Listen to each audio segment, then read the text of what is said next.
എല്ലാവർക്കും turn to success PSCയുടെ പുതിയൊരു വീഡിയോയിലേക്ക് സ്വാഗതം. നമ്മൾ ഇന്ന് ഡിസ്കസ് ചെയ്യാൻ പോകുന്നത് 2025-26 യൂണിയൻ ബജറ്റ് അല്ലെങ്കിൽ കേന്ദ്ര ബജറ്റിനെ പറ്റിയാണ്. PSC എക്സാമുകൾക്ക് സ്ഥിരമായിട്ട് ചോദിക്കുന്ന ഒരു ക്വസ്റ്റ്യൻ ആണ് ഈ പറഞ്ഞ കേന്ദ്ര ബജറ്റുമായിട്ട് ബന്ധപ്പെട്ട കാര്യം. അപ്പോൾ നമുക്ക് നേരെ എന്ത് ചെയ്യാം, വീഡിയോയിലോട്ട് പോകാം. കേന്ദ്ര ബജറ്റ് 2025-26 അവതരിപ്പിച്ചതാരാണ്? നിർമ്മല സീതാരാമനാണ്. അവതരിപ്പിച്ച ഡേറ്റ് 2025 ഫെബ്രുവരി 1 അപ്പോൾ നിർമ്മല സീതാരാമൻ എന്ന് പറഞ്ഞ നിലവിൽ രാജ്യസഭാംഗമാണ്. രാജ്യസഭാംഗമായിട്ടുള്ള കേന്ദ്രമന്ത്രിയാണ് ആര്? നിർമ്മല സീതാരാമൻ. എവിടുന്നാണെന്ന് ചോദിച്ചാൽ എവിടുന്നാണ്? കർണാടക നിയമസഭയിൽ നിന്നുള്ള രാജ്യസഭാംഗം. ഇമ്പോർട്ടൻ്റ് ആണ്, ഓർത്തിരിക്കുക. കർണാടക നിയമസഭയിൽ നിന്നുള്ള രാജ്യസഭാംഗമാണ്. ഇന്ത്യയുടെ ധനകാര്യമന്ത്രിയാണ്, അതുപോലെ ഇന്ത്യയുടെ കോർപ്പറേറ്റ് വകുപ്പ് മന്ത്രിയും കൂടിയാണ്. ഇന്ത്യയുടെ ധനകാര്യമന്ത്രിയാണ്, അതുപോലെ കോർപ്പറേറ്റ് വകുപ്പ് മന്ത്രിയും കൂടിയാണ്. ഓക്കെ, ഇനി നമുക്ക് ബജറ്റിലോട്ട് വരാം. അതായത് ഒരു പ്രധാനമന്ത്രിക്ക് കീഴിൽ ഏറ്റവും കൂടുതൽ ബജറ്റ് അവതരിപ്പിച്ചത് ആരാണ്? നിർമ്മല സീതാരാമനാണ്. സ്വതന്ത്ര ഭാരതത്തിൽ ഏറ്റവും കൂടുതൽ ബജറ്റുകൾ തുടർച്ചയായി അവതരിപ്പിച്ചു. അതായത് 8 ബജറ്റുകൾ. ആ 8 ബജറ്റിൽ 7 ബജറ്റുകൾ എന്തായിരുന്നു? ഫുൾ നോർമൽ ബജറ്റാണ്. അതേപോലെ ഒരു ബജറ്റ് എന്തായിരുന്നു? ഇടക്കാല ബജറ്റാണ്. ഏതാണ്? ഇടക്കാല ബജറ്റാണ്. അപ്പൊ നിർമ്മല സീതാരാമൻ അവതരിപ്പിച്ച 8 ഒന്ന് മാത്രമാണ് ഇടക്കാല ബജറ്റിൽ. ആ ഇടക്കാല ബജറ്റ് അവതരിപ്പിച്ച ഡേറ്റ് എന്ന് പറഞ്ഞാൽ കഴിഞ്ഞ വർഷം 2024 ഫെബ്രുവരി 1, അതായത് ഇലക്ഷന് തൊട്ട് മുമ്പ് ആ ഒരു ചെറിയൊരു പീരീഡിലോട്ട് അവതരിപ്പിച്ച ബജറ്റാണ് അതിനെന്ത് പറയാ? ഇടക്കാല ബജറ്റ് എന്ന് പറയാം. 2024 ഫെബ്രുവരി 1 അവതരിപ്പിച്ച ബജറ്റ് ഇടക്കാല ബജറ്റായിരുന്നു. അതിനുശേഷം 2024-25 ബജറ്റ് അവതരിപ്പിച്ച് 2024 ജൂലൈ 23 അതൊന്ന് ഓർത്തിരിക്കുക. അതുപോലെ ഇന്ത്യയിലെ ഏറ്റവും കൂടുതൽ ബജറ്റ്, സ്വതന്ത്ര ഭാരതത്തിൽ ഏറ്റവും കൂടുതൽ ബജറ്റുകൾ തുടർച്ചയായി അവതരിപ്പിച്ചതാരാണ്? നിർമ്മല സീതാരാമനാണ്. 8 ബജറ്റാണ്. രണ്ടാമത് തുടർച്ചയായി അവതരിപ്പിച്ചത് CD ദേശ്മുഖാണ്. 7 തവണയാണ് അദ്ദേഹം തുടർച്ചയായി ബജറ്റ് അവതരിപ്പിച്ച്. മൂന്നാമത് മൊറാർജി ദേശായിയാണ്, 6 തവണ. അതുപോലെ തന്നെ ഏറ്റവും കൂടുതൽ ബജറ്റ് അവതരിപ്പിച്ച വ്യക്തി എന്ന് ചോദിച്ചാൽ ആരാണത്? മൊറാർജി ദേശായിയാണ്, 10 തവണയാണ്. രണ്ടാമതാരാണ്? P ചിദംബരം, 9 തവണ. അതുപോലെ തന്നെ നിർമ്മല സീതാരാമൻ മറ്റ് 2 പ്രത്യേകതകളാണ്: ഇന്ത്യയിലെ ആദ്യത്തെ കടലാസ് രഹിത ബജറ്റ്, അതുപോലെ തന്നെ ഇന്ത്യയിലെ ഏറ്റവും ദൈർഘ്യമേറിയ ബജറ്റ്. ഇതൊക്കെയാണ് നിർമ്മല സീതാരാമനാണ് അവതരിപ്പിച്ചത്. നെക്സ്റ്റ് നമുക്ക് ബജറ്റുമായി ബന്ധപ്പെട്ട കുറച്ച് വസ്തുതകൾ നോക്കാം. എന്നിട്ട് നമുക്ക് 2025 ബജറ്റിന്റെ വസ്തുതകളിലേക്ക് പോകാം. ഓക്കെ, അപ്പോൾ ആദ്യം എന്താണ് ബജറ്റ്? ബൗഗീറ്റ് എന്ന ഫ്രഞ്ച് പദത്തിൽ നിന്നാണ് ബജറ്റ് എന്ന പദം വന്നത്. അതിന്റെ അർത്ഥം ഫ്രഞ്ച് പദമായിട്ടുള്ള ബൗഗീറ്റിന്റെ അർത്ഥം എന്താണ്? തുകൽ ബാഗ് എന്നാണ്. ഇന്ത്യൻ ഭരണഘടനയിലോട്ട് പോവുകയാണെങ്കിൽ ഇന്ത്യൻ ഭരണഘടനയിൽ ബജറ്റിനെ പറ്റി പരാമർശിക്കുന്ന ആർട്ടിക്കിൾ 112 ഭരണഘടനയിലെ ഭാഗം 5 ആർട്ടിക്കിൾ 112 ബജറ്റിനെ പറ്റി പരാമർശിക്കുന്നത്. ഭരണഘടനയിൽ ഉപയോഗിച്ചിട്ടുള്ള ടേം എന്ന് വെച്ചാൽ ബജറ്റ് എന്ന് പറഞ്ഞ ടേം അല്ല ഉപയോഗിച്ചിട്ടുള്ളത്. എന്താണ്? വാർഷിക ധനകാര്യ പ്രസ്താവന അല്ലെങ്കിൽ ആനുവൽ ഫിനാൻഷ്യൽ സ്റ്റേറ്റ്മെന്റ് എന്നാണ് അവിടെ ഉപയോഗിച്ചിട്ടുള്ളത്, അല്ലേ? ഇന്ത്യൻ ബജറ്റിന്റെ പിതാവാണ് ആര്? PC മഹലനോബിസ്. അതുപോലെ ബ്രിട്ടീഷ് ഇന്ത്യയിൽ ആദ്യമായിട്ട് ബജറ്റ് അവതരിപ്പിച്ചത് ജെയിംസ് വിൽസൺ ആണ്. 1860 ആരാണ്? ജെയിംസ് വിൽസൺ 1860 അതായത് കാനിങ് പ്രഭു വൈസ്രോയി ആയിരുന്ന സമയത്താണ്. അത് സ്വതന്ത്ര ഇന്ത്യയിൽ ആദ്യമായി ബജറ്റ് അവതരിപ്പിച്ചതായിരുന്നു RK ഷൺമുഖം ഷെട്ടിയാണ്. അതായത് 1947 നവംബർ 26 ഭരണഘടനാ നിയമനിർമ്മാണ സഭയിലാണ് ഇന്ത്യയുടെ ആദ്യത്തെ സ്വതന്ത്ര ഇന്ത്യയിൽ ആദ്യത്തെ ധനകാര്യ മന്ത്രിയായിട്ടുള്ള RK ഷൺമുഖം ഷെട്ടി എന്ത് ചെയ്യുന്നത്? സ്വതന്ത്ര ഇന്ത്യയിൽ ആദ്യത്തെ ബജറ്റ് അവതരിപ്പിക്കുന്നത്. അതുപോലെ ഇന്ത്യ റിപ്പബ്ലിക് ആയ ശേഷം റിപ്പബ്ലിക് ഇന്ത്യയിൽ ആദ്യമായി ബജറ്റ് അവതരിപ്പിച്ചാരാണ്? മലയാളിയായിട്ടുള്ള ആരാണ്? ജോൺ മത്തായി ആണ്. എപ്പോഴാണത്? 1950 ഫെബ്രുവരി 28 അതുപോലെ നമുക്കറിയാം റിപ്പബ്ലിക് ആയ ശേഷം 1952 എന്ത് വരുന്നത്? ലോകസഭയ്ക്ക് വരുന്നത്. അപ്പോൾ അതിനുശേഷം ലോകസഭയിൽ ആദ്യമായിട്ട് ബജറ്റ് അവതരിപ്പിച്ചാരാണ്? CD ദേശ്മുഖ് ആണ്. ഇന്ത്യയിൽ ആദ്യമായിട്ട് ഇടക്കാല ബജറ്റ് അവതരിപ്പിച്ച വ്യക്തി ആരാന്ന് നോക്കിക്കാണുന്നത് ആരാണ്? CD ദേശ്മുഖ് ആണ്. അതുപോലെ തന്നെ ബജറ്റ് അവതരിപ്പിച്ച ആദ്യ വനിത എന്ന് പറഞ്ഞ ആരായിരുന്നു? ഇന്ദിരാഗാന്ധിയാണ്. 1970 ഫെബ്രുവരി 28 70-71 കാലഘട്ടത്തിലെ ബജറ്റാണ് ആര് അവതരിപ്പിച്ച? ഇന്ദിരാഗാന്ധി. അപ്പൊ ഇന്ത്യയുടെ ധനകാര്യ മന്ത്രിയായ അല്ലെങ്കിൽ ബജറ്റ് അവതരിപ്പിച്ച ആദ്യ വനിത എന്ന് പറഞ്ഞാലാണ് ഇന്ദിരാഗാന്ധിയാണ്. ആ സമയത്ത് ഇന്ത്യന്റെ പ്രധാനമന്ത്രിയായിരുന്നു ഇന്ദിരാഗാന്ധി. ആ പ്രധാനമന്ത്രിയായിരുന്നു. അറ്റേ ടൈം 1969 പ്രധാനമന്ത്രിയാവുന്നത്. അതിനുശേഷം ഈ ബാങ്ക് നാഷണലൈസേഷൻ 1969 ജൂലൈ 19 വരുന്നുണ്ട്. ആ സമയത്തൊക്കെ ഇന്ത്യയുടെ ധനകാര്യ മന്ത്രിയായിരുന്നു ആരെന്ന് പറഞ്ഞാൽ ഇന്ദിരാഗാന്ധി. അതിനുശേഷം ആദ്യമായിട്ട് ബജറ്റ് അവതരിപ്പിക്കുന്നത് അപ്പോഴാണ് 1970 ഫെബ്രുവരി 28 70-71 കാലഘട്ടത്തിലെ ബജറ്റാണ്. അങ്ങനെയാണ് ഒരു ക്വസ്റ്റ്യൻ നോക്കാം നമുക്ക്. പ്രധാനമന്ത്രിയായിരിക്കെ ബജറ്റ് അവതരിപ്പിച്ച ആദ്യത്തെ വ്യക്തി ആരാണ്? ഏതാണ് ഉത്തരം? പ്രധാനമന്ത്രിയായിരിക്കെ ബജറ്റ് അവതരിപ്പിച്ച ആദ്യത്തെ വ്യക്തി ആരാണ്? ഏതായിരിക്കും ഉത്തരം? പക്ഷെ ഉത്തരം ആരാണ്? ജവഹർലാൽ നെഹ്റു ആണ്. അപ്പോൾ നമ്മൾ നേരത്തെ പറഞ്ഞു പ്രധാനമന്ത്രിയായിരിക്കാണ് ഇന്ദിരാഗാന്ധി ബജറ്റ് അവതരിപ്പിച്ചതെന്ന് പറഞ്ഞു. പക്ഷേ അതിന് മുന്നേ തന്നെ 1958-59 കാലഘട്ടത്തിൽ ഇന്ത്യയുടെ പ്രധാനമന്ത്രിയും ധനകാര്യമന്ത്രിയും ആരായിരുന്നു? ജവഹർലാൽ നെഹ്റു ആയിരുന്ന ഒരു സിറ്റുവേഷൻ ഉണ്ടായിരുന്നു. അപ്പോൾ ആ സമയത്ത് ആര് ബജറ്റ് അവതരിപ്പിച്ചിട്ടുണ്ട്? ആരാണ്? ജവഹർലാൽ നെഹ്റു ബജറ്റ് അവതരിപ്പിച്ചത്. അതുകൊണ്ട് ഇതിന്റെ ഉത്തരം എന്ന് പറഞ്ഞാൽ ആരാണ്? ജവഹർലാൽ നെഹ്റു ആണ്. ജവഹർലാൽ നെഹ്റു ആണ് ഇതിന്റെ ഉത്തരം. ആ പ്രധാനമന്ത്രിയായി, അതായത് അറ്റ് എ ടൈം പ്രധാനമന്ത്രിയും ധനകാര്യമന്ത്രിയും, പ്രധാനമന്ത്രിയായിരിക്കെ ബജറ്റ് അവതരിപ്പിച്ച ആദ്യ വ്യക്തി ആരാണ്? ജവഹർലാൽ നെഹ്റു ആണ്. ഓക്കെ, അങ്ങനെയാണ് നമുക്ക് 2 പോയിന്റ്സ് നോക്കാം. പ്രധാനമന്ത്രിയായിരിക്കും ഈ ബജറ്റ് അവതരിപ്പിച്ചതെന്ന് PSC ചോദിക്കുകയാണെങ്കിൽ അത് 3 പേരാണുള്ളത് അറ്റ് എ ടൈം. അതായത് പ്രധാനമന്ത്രിയായിരിക്കും എന്ന് പറഞ്ഞാൽ അറ്റ് എ ടൈം ആണ്. ആരാണ്? 1 ജവഹർലാൽ നെഹ്റു, 2 ഇന്ദിരാഗാന്ധി, പിന്നീട് ആരാണ്? രാജീവ് ഗാന്ധി. 3 പേരും ഒരു ഫാമിലിയിൽ നിന്ന് വരുന്ന ആൾക്കാരാണ്. അതുകൊണ്ട് ഓർത്തിരിക്കാൻ നമുക്ക് എളുപ്പമാണ്. ഓക്കെ, നെക്സ്റ്റ് ക്വസ്റ്റ്യൻ ഒന്ന് ജസ്റ്റ് ട്വിസ്റ്റ് ആയിട്ടാണ് PSC ചോദിച്ചത് നോക്കുക. എന്താണ്? താഴെ പറയുന്നവയിൽ ബജറ്റ് അവതരിപ്പിച്ച ഇന്ത്യൻ പ്രധാനമന്ത്രിമാർ നോക്കുമ്പോൾ എന്താ അർത്ഥം? അറ്റ് എ ടൈം ആവണമെന്നില്ല. പ്രധാനമന്ത്രിയും ബജറ്റ് അവതരിപ്പിക്കുന്ന അറ്റ് എ ടൈം ആവണമെന്നില്ല. ഏതെങ്കിലുമൊക്കെ ടൈമിൽ പ്രധാനമന്ത്രി ആയിരുന്നാൽ മതി, ഏതെങ്കിലുമൊക്കെ ടൈമിൽ ബജറ്റ് അവതരിപ്പിച്ചാൽ മതി. അങ്ങനെ വയ്ക്കുമ്പോൾ ഓൾറെഡി പറഞ്ഞ 3 പേരും വരും. ജവഹർലാൽ നെഹ്റു വരും, ഇന്ദിരാഗാന്ധി വരും, രാജീവ് ഗാന്ധി വരും. അതുകൂടാണ്ട് നമുക്കറിയുന്ന മൊറാർജി ദേശായി അല്ലെ ഏറ്റവും കൂടുതൽ ബജറ്റ് അവതരിപ്പിച്ചിട്ടുണ്ട്. അദ്ദേഹം ഇന്ത്യയുടെ പ്രധാനമന്ത്രി ആയിരുന്നു. അതുപോലെ ഈയിടെ അന്തരിച്ച നമ്മുടെ മൻമോഹൻ സിംഗും അദ്ദേഹവും എന്ത് ചെയ്തിട്ടുണ്ട്? 1991 മുതൽ 96 വരെ ആരാണ്? PV നരസിംഹറാവു മന്ത്രിസഭയിലെ ധനകാര്യമന്ത്രിയായിരുന്നു. അപ്പോൾ ഈ ക്വസ്റ്റ്യൻ നന്നായിട്ട് എന്ത് ചെയ്യുക? ശ്രദ്ധിക്കുക. പ്രധാനമന്ത്രി ആയിരിക്കുക എന്ന് പറഞ്ഞാലും ബജറ്റ് അവതരിപ്പിച്ച ഇന്ത്യൻ പ്രധാനമന്ത്രി എന്ന് പറഞ്ഞാൽ രണ്ട് ഉത്തരമാണ് വരിക. ബജറ്റുമായിട്ട് ബന്ധപ്പെട്ട് പഠിക്കുമ്പോൾ നമ്മൾ ശ്രദ്ധിക്കേണ്ട ഒരു കാര്യമാണ്, ഇന്ത്യയിൽ നിലവിൽ ഇപ്പോൾ ഒറ്റ ബജറ്റുള്ളൂ. പക്ഷേ ഇന്ത്യയിൽ മുമ്പ് റെയിൽവേ ബജറ്റ് സെപ്പറേറ്റ് ആണ് അവതരിപ്പിച്ചുകൊണ്ടിരുന്നത് അല്ലേ. അപ്പോൾ അതായത് പൊതു ബജറ്റിൽ നിന്ന് റെയിൽവേ ബജറ്റിനെ വേർപ്പെടുത്തിയ വർഷം PSC ചോദിക്കാറുണ്ട് 1924 ആക്വർത്ത് കമ്മീഷന്റെ ശുപാർശ പ്രകാരമാണ്. അപ്പോൾ ഇന്ത്യയിൽ ആദ്യമായിട്ട് റെയിൽവേ ബജറ്റ് അവതരിപ്പിച്ച 1924 ബ്രിട്ടീഷ് ഇന്ത്യയിൽ. ഓക്കെ, അതുപോലെ തന്നെ ഈ വേർപെടുത്തിയ സാധനത്തിനെ പിന്നീട് എന്ത് ചെയ്തു? 2 ബജറ്റിനും പിന്നീട് എന്ത് ചെയ്തു? കമ്പൈൻ ചെയ്തു. അതായത് പൊതു ബജറ്റിനെയും റെയിൽവേ ബജറ്റിനെയും സംയോജിപ്പിച്ച് ആദ്യമായിട്ട് ബജറ്റ് അവതരിപ്പിക്കുന്നപ്പോഴാണ് 2017 ഫെബ്രുവരി 1 അത് ഏത് കമ്മീഷന്റെ ശുപാർശ പ്രകാരം എന്ന് ചോദിച്ചാൽ ബിബേക് ദെബ്രോയി കമ്മീഷനാണ്. ഏതാണ്? ബിബേക് ദെബ്രോയി കമ്മീഷനാണ്. അപ്പോൾ ഈ ഒരു തീരുമാനം പൊതു ബജറ്റിനെയും റെയിൽവേ ബജറ്റിനെയും കമ്പൈൻ ചെയ്യാനുള്ള തീരുമാനം മന്ത്രിസഭ എന്നാണ് അംഗീകരിച്ചെന്ന് വെച്ചാൽ അത് 2016 സെപ്റ്റംബർ 21 എന്നിട്ട് ആദ്യമായിട്ട് അവതരിപ്പിക്കുന്നത് 2017 ഫെബ്രുവരി 1 അല്ലേ. അപ്പോൾ നമുക്കറിയാം മുന്നേ ബജറ്റ് അവതരിപ്പിച്ചുകൊണ്ട് നേരത്തെ പറഞ്ഞ ഡേറ്റ് ഒക്കെ നോക്കുന്ന സമയത്ത് ഫെബ്രുവരി 28 പൊതുവെ ബജറ്റ് അവതരിപ്പിച്ചത്. അതായത് ഫെബ്രുവരി മാസത്തിലെ അവസാന വർക്കിംഗ് ഡേ ആണ്. പക്ഷേ ഇപ്പം നിലവിൽ ഫെബ്രുവരി 1 അപ്പോൾ അവിടെ ഒരു ക്വസ്റ്റ്യൻ ചോദിക്കും, ഫെബ്രുവരി മാസത്തിലെ ആദ്യത്തെ പ്രവൃത്തി ദിവസം ബജറ്റ് അവതരിപ്പിക്കാൻ ആരംഭിച്ച എപ്പോഴെന്ന് വെച്ചാലും ഇതേ വർഷമാണ് 2017 ഫെബ്രുവരി 1. അപ്പോൾ ഇന്ത്യയിൽ ആദ്യ സംയോജിത ബജറ്റും അതുപോലെ ഫെബ്രുവരി ആദ്യം അവതരിപ്പിക്കാൻ തുടങ്ങിയതും 2017 ഫെബ്രുവരി 1. ഇത് അവതരിപ്പിച്ച വ്യക്തി അന്നത്തെ ധനകാര്യമന്ത്രിയായിട്ടുള്ള ആരാണ്? അരുൺ ജെയ്റ്റ്ലിയാണ്. ആരാണ്? അരുൺ ജെയ്റ്റ്ലിയാണ്. നെക്സ്റ്റ് നമുക്ക് കേന്ദ്ര ബജറ്റ് 2025-26 വസ്തുതയിലോട്ട് പോകാം. അതിൽ ആദ്യത്തെയാണ് 2025-26 ബജറ്റിന്റെ പ്രമേയം എന്തായിരുന്നു വെച്ചാൽ എന്താണ്? സബ്കാ വികാസ്. എന്താണ്? സബ്കാ വികാസ്. അതുപോലെ തന്നെ അവിടെ തന്നെ നമ്മൾ കുറെ ചർച്ച ചെയ്ത് ന്യൂസിലേക്ക് കുറെ കാര്യങ്ങൾ ചർച്ച ചെയ്ത വിഷയമായിരുന്നു ഇത്. നിർമ്മല സീതാരാമൻ ധരിച്ചിരുന്ന സാരി അല്ലെ. നിർമ്മല സീതാരാമൻ ധരിച്ചിരുന്ന സാരി ഏതാണ്? മധുബനി സാരിയാണ്. എന്താണ്? മധുബനി സാരിയാണ്. അതുപോലെ തന്നെ എന്താണ്? ഈ മധുബനി സാരി എന്ന് പറഞ്ഞാൽ എന്താണ്? മധുബാനി എന്ന് പറഞ്ഞൊരു ചിത്രകലയുണ്ട്. എന്താണ്? ബീഹാറിലെ മിഥിലയിൽ നിന്നുള്ള ഒരു ചിത്രകലാരൂപമാണ് ഇത് പറഞ്ഞാൽ മധുബാനി. അത് ചോദിക്കാൻ സാധ്യതയുണ്ട്. ഏത് സംസ്ഥാനത്ത് നിന്നുള്ള ചിത്രകലാരൂപമാണ് മധുബാനി എന്ന് വെച്ചാൽ മധുബാനി ചിത്രകല ഏത് സംസ്ഥാനവുമായി ബന്ധപ്പെട്ടിരുന്നു വെച്ചാൽ ഏതാണ് സംസ്ഥാനം? അത് ബീഹാറാണ്. ഏതാണ്? ബീഹാറാണ് അല്ലെ. അതുമായി ബന്ധപ്പെട്ട ഒരു സാരിയാണ് നിർമ്മല സീതാരാമൻ ധരിച്ചിരുന്നത്. അതുപോലെ തന്നെ ഈ ബജറ്റിൽ ഇടം പിടിച്ച തെലുങ്ക് തമിഴ് കവിതകളുണ്ട്. അത് ഒന്ന് നോക്കി വെക്കുക. അതായത് ഒന്നാമത് തെലുങ്ക് കവിയായിട്ടുള്ള ഗരുഡജ അപ്പർ റാവുവിൻ്റെ ഒരു കവിതയാണ്, രാജ്യം എന്നാൽ വെറും മണ്ണും ചെളിയും മാത്രമല്ല ജനങ്ങളാണ്. അതുപോലെ തന്നെ നമ്മുടെ തിരുവള്ളരുടെ ഒരു തിരുക്കുറൾ എന്ന കവിതയിലെ ഒരു ഭാഗം കൂടി എന്ത് ചെയ്യേണ്ടി ഈ ബജറ്റിൽ ഉൾപ്പെടുത്തിയിട്ടുണ്ട്. ജീവജാലങ്ങൾ മഴ പ്രതീക്ഷിച്ച് ജീവിക്കുന്നത് പോലെ പൗരന്മാർ നല്ല മരണം പ്രതീക്ഷിച്ച് ജീവിക്കുന്നു. ഇതൊന്ന് ഓർത്തിരിക്കാം. നെക്സ്റ്റ് ക്വസ്റ്റ്യൻ ഇതാണ്. 2025-26 കാലഘട്ടത്തിലേക്ക് അല്ല 2025-26 കാലഘട്ടത്തിലേക്ക് എടുത്തു കാണിക്കുന്ന വികസിത ഭാരതത്തിലേക്കുള്ള 4 എഞ്ചിനുകളിൽ ഉൾപ്പെടാത്തത് ഏത്? അതായത് ഇതൊരു 4 വികസന എഞ്ചിനുകളായിട്ട് 4 ഉൾപ്പെടുത്തിയിട്ടുണ്ട്.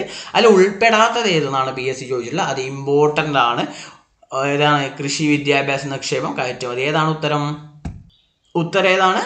അത് വിദ്യാഭ്യാസമാണ്. കൃഷിയും നിക്ഷേപവും കയറ്റുമതിയും പിന്നെ അതിൽ കൂടെ തന്നെ MSME എന്ന് പറഞ്ഞ സംഭവമാണ് ഉൾപ്പെടുന്നത്. നമുക്ക് നെക്സ്റ്റ് സ്ലൈഡ് എടുത്ത് നോക്കാം.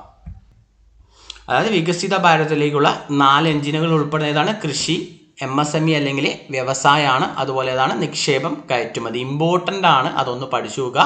അതുപോലെ തന്നെ ബജറ്റ് ലക്ഷ്യം വെക്കുന്ന ജനവിഭാഗങ്ങൾ ചോദിക്കാൻ സാധ്യതയുണ്ട്. അതിലെന്താണ് ദരിദ്രരായിട്ടുള്ള ആൾക്കാർ, അതുപോലെ യുവാക്കൾ, കർഷകർ, സ്ത്രീകൾ. നെക്സ്റ്റ് ഇമ്പോർട്ടൻ്റ് ആയിട്ടുള്ള ഏറ്റവും കൂടുതൽ റിപ്പീറ്റ് ചെയ്യുന്ന ഈ ഒരു ടൈപ്പ് ഓഫ് ക്വസ്റ്റ്യൻ ആണ് ബജറ്റുമായിട്ട് ബന്ധപ്പെട്ട്. ഏതാണ് ക്വസ്റ്റ്യൻ? Match the following. പല രീതിയിൽ ചോദിക്കാം. മാച്ച് ദി ഫോളോയിങ് എന്നൊക്കെ ഡയറക്റ്റും ചോദിക്കാം, എങ്ങനെയാണെന്ന് ചോദിക്കാം. അപ്പോൾ അതെന്താണ്, നമുക്ക് കുറച്ച് ടാക്സുകൾ തന്നിട്ടുണ്ട്. ആ ടാക്സ് എന്നുള്ള എത്ര പെർസെൻറ്റേജ് ആണ് നമ്മളുടെ വരുമാനം എന്നും കൂടി തന്നിട്ടുണ്ട് അല്ലെ. എത്ര പെർസെൻറ്റേജ്, ഇപ്പോൾ കൊടുത്ത പെർസെൻറ്റേജ് ആണ് 17, 18, 22, 4 പെർസെൻറ്റ്. അപ്പോൾ ഇതിന് ശരിയായിട്ട് എന്ത് ചെയ്യാം, മാച്ച് ചെയ്യാനാണ് PSC ചോദിച്ചിട്ടുള്ളത്. അപ്പോൾ എങ്ങനെയാണ് അതിൻ്റെ ഉത്തരം കണ്ടുപിടിക്കുക? ഇത് പഠിക്കണമെങ്കിൽ നമ്മളെ ബജറ്റുമായിട്ട് ബന്ധപ്പെട്ട് നമ്മൾ 2 ഗ്രാഫുകൾ പ്രധാനമായിട്ട് പഠിക്കണം. ഇത് ഓരോ മേഖലയിൽ നിന്നുള്ള വരവുകൾ നമ്മൾ പഠിക്കണം. അതായത് 1 rupee കംസ് ഫ്രം, നമ്മൾ 1 രൂപ എന്ന് പറഞ്ഞാൽ ഏതൊക്കെ രീതിയിലാണ് നമ്മൾ വരുന്നത്, അല്ലെങ്കിൽ ഓരോ ഇതിൻ്റെയും പെർസെൻറ്റേജ്, ഓരോ ഇതിനുള്ള വരുമാനത്തിന് നമുക്ക് കിട്ടുന്ന ഒരു ഇതിൻ്റെ പെർസെൻറ്റേജ് ആണ് ചോദിച്ചിട്ടുള്ളത്. അപ്പോൾ നമുക്കറിയാം ഇതിൽ ഏറ്റവും കൂടുതൽ വരുമാനം കിട്ടുന്നത് എന്താണ്? ബോറോയിങ് ആൻഡ് അതർ ലയബിലിറ്റീസ് ആണ്. പിന്നെ കോർപ്പറേഷൻ ടാക്സ് 17 ഉണ്ട്, ഇൻകം ടാക്സ് 22, കസ്റ്റംസ് 4, അതുപോലെ excise 5, GST and other tax 18, non tax receipt അതുപോലെ 9, നോൺ ഡെപ്റ്റ് ക്യാപിറ്റൽ എന്ന് പറഞ്ഞാൽ 1%. ഇത് നമുക്ക് ജസ്റ്റ് ഒന്ന് നമുക്കിത് എഴുതിയിട്ട് നോക്കാം. നമ്മുടെ വരവിനെ പറ്റിയിട്ടാണ് പറഞ്ഞിട്ടുള്ളത്. അപ്പോൾ ഏറ്റവും കൂടുതൽ വരവ് എന്ന് പറയുന്നതാണ് കടമെടുപ്പ് അല്ലെങ്കിൽ മറ്റ് ബാധ്യതകളാണ്. 24% വരിക.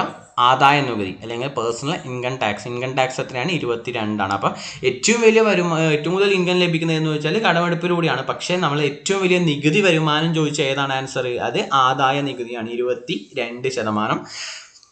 അതുപോലെ തന്നെ GSTയും മറ്റ് നികുതികളും 18% ഉണ്ട്. കോർപ്പറേറ്റ് നികുതി 17%. നികുതി ഇതര വരുമാനം അല്ലെ, നോൺ ടാക്സ് റെസിപ്റ്റ് എത്രയാണ്? 9%. അതുപോലെ തന്നെ എന്താണ്, എക്സൈസ് ഡ്യൂട്ടി എന്ന് പറഞ്ഞാൽ 5%. Customs duty 4%. കടമല്ലാത്ത മൂലധന വരവ് 1%. ഇതെല്ലാം കൂട്ടുമ്പോൾ 100% വരും. ഓക്കെ, അപ്പോൾ ഇത് ഇമ്പോർട്ടൻ്റ് ആണ്. ഇതിൻ്റെ ഓരോന്നിനും പെർസെൻറ്റേജ് കറക്റ്റായിട്ട് പഠിച്ചു വെക്കണം. ഒന്നെങ്കിൽ മാച്ച് ദി ഫോളോയിങ് ചോദിക്കാം, അല്ലെങ്കിൽ ഡയറക്റ്റ് ചോദിക്കാം. ആദായ നികുതിയിൽ നിന്നുള്ള വരുമാനം എത്രയാണ്, അല്ലെങ്കിൽ ശരിയായ ജോഡി ഏത്, പെർസെൻറ്റേജും ഇതും നിന്നിട്ട് ചോദിക്കും. ശരിയായ ജോഡി ഏതെന്നൊക്കെ സ്ഥിരമായിട്ട് എക്സാമിന് ചോദിക്കണം. അതുകൊണ്ട് ഇത് നന്നായിട്ട് പഠിക്കുക. ഇത് മാത്രമല്ല, ഇതിൻ്റെ കൂടെ തന്നെ നമ്മൾ വരവ് മാത്രമല്ല, നമുക്ക് എന്നും കൂടി ചെലവും കൂടി എന്ത് ചെയ്യണം, പഠിച്ചു വെക്കണം.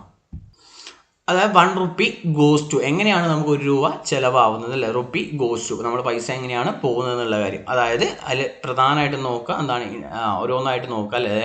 ഏറ്റവും കൂടുതൽ വരുന്ന ഏതാണ്? സ്റ്റേറ്റ് ടാക്സസ് ആൻഡ് ഡ്യൂട്ടീസ് ആണ്, 22%. അതുപോലെ തന്നെ പിന്നെ ഇൻട്രസ്റ്റ് 20% ഉണ്ട്. അത് കഴിഞ്ഞാൽ ഒരു 16% സെൻട്രൽ സെക്ടർ സ്കീമിലോട്ട് വരുന്നുണ്ട്. അതുപോലെ തന്നെ ബാക്കിയുള്ളതൊക്കെ കാണിക്കേണ്ടത്, അത് നമുക്ക് എന്ത് ചെയ്യാം, അടുത്ത നമുക്ക് എഴുതിയിട്ട് നോക്കാം.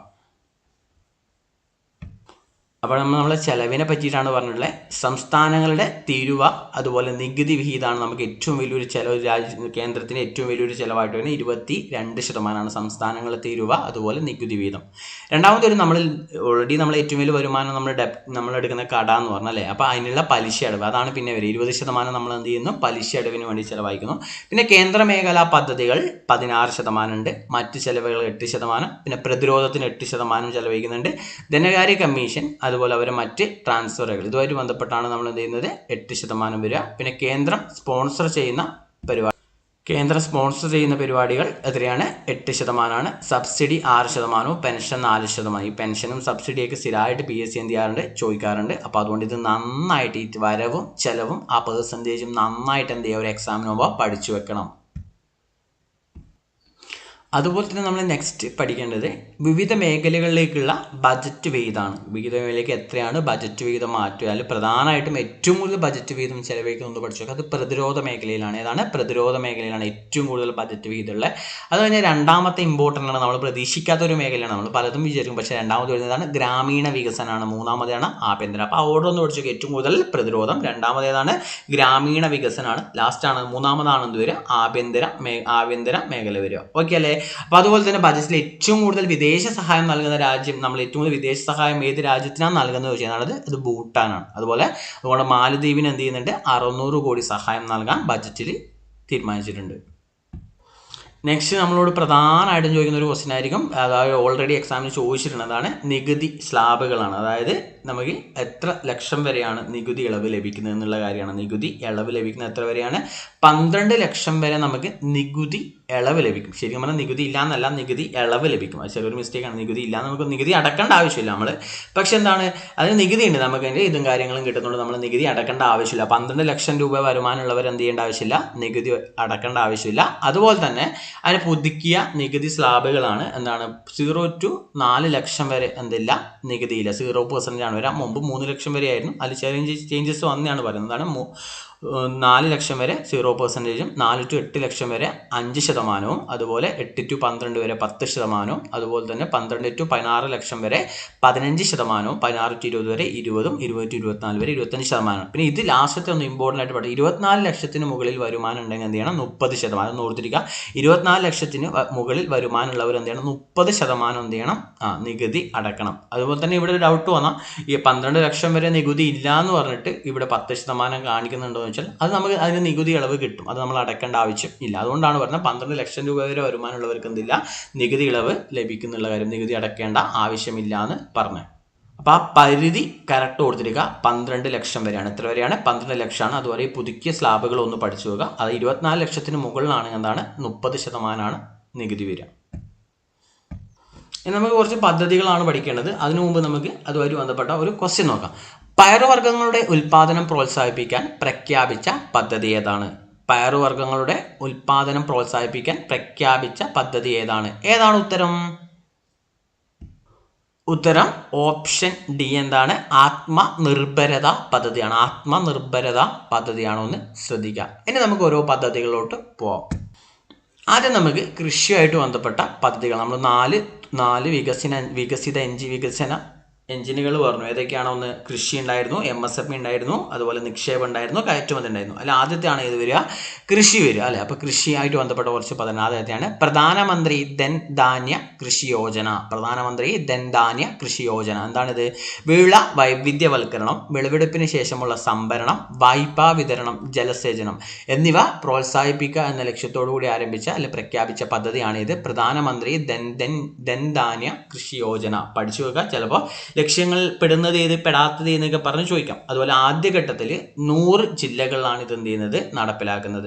രണ്ടാമത്തെ പദ്ധതിയാണ് ഇത് കോട്ടൺ മിഷൻ പഞ്ചവത്സര പദ്ധതി. അതിൻ്റെയാണ് പരുത്തി കൃഷി പ്രോത്സാഹിപ്പിക്കാൻ ആരംഭിച്ച പഞ്ചവത്സര പദ്ധതി ആരംഭിക്കുക എന്നുള്ളൊരു പ്രഖ്യാപനം കൂടി ഉണ്ടായിരുന്നു. അപ്പോൾ കോട്ടൺ മിഷൻ ചിലപ്പോൾ എക്സാമിന് ചോദിക്കുന്നതാണ്, ഏതിൻ്റെ ഉൽപ്പാദനത്തിനാണ് പഞ്ചവത്സര പദ്ധതി ആരംഭിക്കാൻ തീരുമാനിച്ചത് വെച്ചാണ് പരുത്തി കൃഷിയാണ്. ഏതാണ്? കോട്ടൺ മിഷൻ പഞ്ചവത്സര പദ്ധതി. അടുത്ത നമ്മൾ നേരത്തെ ക്വസ്റ്റ്യനിൽ പറഞ്ഞ ക്വസ്റ്റ്യൻ ആത്മനിർഭരത പദ്ധതി. എന്താണ് ആത്മനിർഭരത പദ്ധതി എന്ന് പറഞ്ഞാൽ? പയറുവർഗ്ഗങ്ങളുടെ ഉൽപ്പാദനം പ്രോത്സാഹിപ്പിക്കാൻ ആരംഭിച്ച പദ്ധതിയാണ് ഇത്, ആത്മനിർഭരത പദ്ധതി.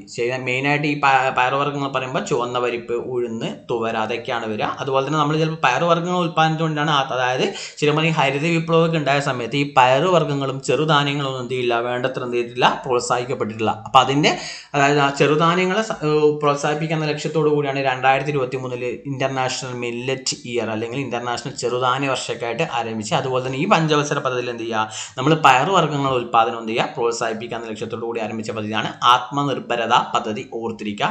അതുപോലെ തന്നെ കിസാൻ ക്രെഡിറ്റ് കാർഡ് പദ്ധതി. അതായത് മുമ്പ് ഓൾറെഡി കിസാൻ ക്രെഡിറ്റ് കാർഡിലൂടെ മുമ്പ് 3 ലക്ഷം രൂപ വരെയാണ് മുമ്പ് വായ്പ കിട്ടിയത്. ആ 3 ലക്ഷം എന്നുള്ള പരിധി എന്ത് ചെയ്തു, 5 ലക്ഷമായിട്ട് എന്ത് ചെയ്തു, ഉയർത്തി. അതായത് 3 ലക്ഷം എന്നുള്ള കിസാൻ ക്രെഡിറ്റ് കാർഡ് പദ്ധതിന്റെ പരിധി എന്ത് ചെയ്തു, 5 ലക്ഷമായിട്ട് എന്ത് ചെയ്തു, ഉയർത്തി. അതായത് കിസാൻ ക്രെഡിറ്റ് കാർഡ് പദ്ധതി. നെക്സ്റ്റ് ഒരു ഇമ്പോർട്ടൻ്റ് പദ്ധതിയാണ്, ചോദിക്കാൻ ഏറ്റവും കൂടുതൽ സാധ്യതയുള്ള ഒരു പദ്ധതിയാണ് മകാന ബോർഡ്. അതായത് എവിടെയാണ്? ബീഹാറിൽ. അതായത് മകാന ബോർഡ്. മകാന എന്ന് പറഞ്ഞാൽ എന്താണ്? സസ്യാഹാരികളുടെ പ്രോട്ടീൻ എന്നറിയപ്പെടുന്ന താമര വിത്താണ് എന്തെന്ന് പറഞ്ഞാൽ മകാന എന്ന് പറഞ്ഞാൽ ഫോക്സ് നട്ട് എന്ന് പറയും. അത് ലോകത്തിലെ മകാനയുടെ 90% എന്താണ്, ബീഹാറിലാണുള്ളത്. അതുപോലെ തന്നെ ഇതിൻ്റെ ആവശ്യം, ഈ മകാനയുടെ ഉൽപ്പാദനവും സംഭരണവും വിതരണവും ലക്ഷ്യമാക്കിയിട്ടാണ് ബീഹാറിൽ എന്താരംഭിക്കുന്നത്, മകാന ബോർഡ് ആരംഭിക്കുന്നത്. ഇമ്പോർട്ടൻ്റ് ആണ്, താമര വിത്താണെന്നുള്ള കാര്യം എന്ത് ചെയ്യുമെന്ന് ഓർത്തിരിക്കുക. ഓക്കെ. അതുപോലെ തന്നെ അത്യുൽപാദന ശേഷിയുള്ള വിത്തുകൾക്ക് വേണ്ടി ഒരു നാഷണൽ മിഷൻ പ്രോഗ്രാം. അതുപോലെ തന്നെ ആസാമിൽ എന്താണ്, ഓർത്തിരിക്കുക, ആസാമിൽ എന്താണ്, യൂറിയ പ്ലാന്റ്. അപ്പം മകാന ബോർഡ് ആരംഭിക്കുന്നത് എവിടെ നിന്ന് വെച്ചാൽ എവിടെയാണ്? അത് ബീഹാറിലാണ്. യൂറിയ പ്ലാന്റ് ആരംഭിക്കുന്നത് എവിടെ നിന്ന് വെച്ചാണ്? അത് ആസാമിലാണ്. അതുപോലെ ജീൻ ബാങ്ക്, അതായത് ലക്ഷ്യം എന്താണ്, എന്താണ് ഭക്ഷ്യ പോഷകാഹാര സുരക്ഷ എന്ത് ചെയ്യുക ഉറപ്പുവരുത്തുക, നൂതനമായ ജനിതക സ്രോതസ്സുകൾ എന്ത് ചെയ്യുക സംരക്ഷിക്കുക. അതുപോലെ നിക്ഷേപത്തിൽ ഉൾപ്പെടുന്ന പദ്ധതികളാണ് ഏത് ഭാരത് നെറ്റ് പദ്ധതി, ഗ്രാമപ്രദേശങ്ങൾ എന്ത് ചെയ്യുക ബ്രോഡ്ബാൻഡ് സൗകര്യം ഏർപ്പെടുത്തുക, ഭാരത് നെറ്റ് പദ്ധതി. അതുപോലെ ഉഡാൻ പദ്ധതി അല്ലേ 10 വർഷത്തിനുള്ളിൽ എന്ത് ചെയ്യുക ഇന്ത്യയിലെ പുതിയ 120 പ്രാദേശിക സ്ഥലങ്ങൾക്ക് എന്ത് ചെയ്യുക വിമാന സർവീസുകൾ എത്തിക്കുക എന്നുള്ളതാണ് ലക്ഷ്യം. അതുപോലെ അവിടെ തന്നെ ഒന്ന് പഠിക്കുക എന്താണ് ബീഹാറിൽ ഗ്രീൻഫീൽഡ് എയർപോർട്ട് ആരംഭിക്കുക. അതായത് ഇപ്പോൾ എക്സാമിന് ചോദിക്കും ഗ്രീൻഫീൽഡ് എയർപോർട്ട് ആരംഭിക്കാൻ തീരുമാനിച്ച സംസ്ഥാനം ചോദിച്ചതാണ് ബീഹാറാണ് അല്ലേ. നെക്സ്റ്റ് എന്താണ് ഗ്യാൻ ഭാരത് മിഷൻ അല്ലെങ്കിൽ ജ്ഞാനഭാരത ദൗത്യം. എന്താണത് രാജ്യത്തിൻ്റെ കയ്യെഴുത്ത് പ്രതികളുടെ സംരക്ഷണം ആണ് ഇതിൻ്റെ മെയിൻ ആയിട്ടുള്ള ലക്ഷ്യം എന്ന് വെച്ചാൽ അത് ആരംഭിച്ച ആരാണ് സാംസ്കാരിക വകുപ്പ് മന്ത്രാലയമാണ് ഇത് നടപ്പിലാക്കുന്നത്. ഓക്കെ. അതുപോലെ തന്നെ 5 IITകൾക്ക് എന്ത് ചെയ്തു ധനസഹായം നൽകി. അതിൽ ഏത് IIT ഉൾപ്പെടും നമ്മളെ പാലക്കാട് IIT എന്ത് ചെയ്യുന്നുണ്ട് ഉൾപ്പെടുന്നുണ്ട്. കേരളത്തിലേക്ക് IIT ആണ് ഇത് പാലക്കാടുള്ളത് അല്ലേ. അതുപോലെ ഇൻഷുറൻസ് മേഖലയിലെ വിദേശ നിക്ഷേപം ഇത് ഇമ്പോർട്ടൻ്റ് ആണ്. 74% എന്ത് ചെയ്തു 100% എന്ത് ചെയ്തു ഉയർത്തി. എത്രയാണ് 74% ആയിരുന്നു അതെന്ത് ചെയ്തു 100% 100% ആയിട്ട് എന്ത് ചെയ്തു ഉയർത്തി. ഏത് മേഖലയിലാണ് ഇൻഷുറൻസ് മേഖലയിലാണ്.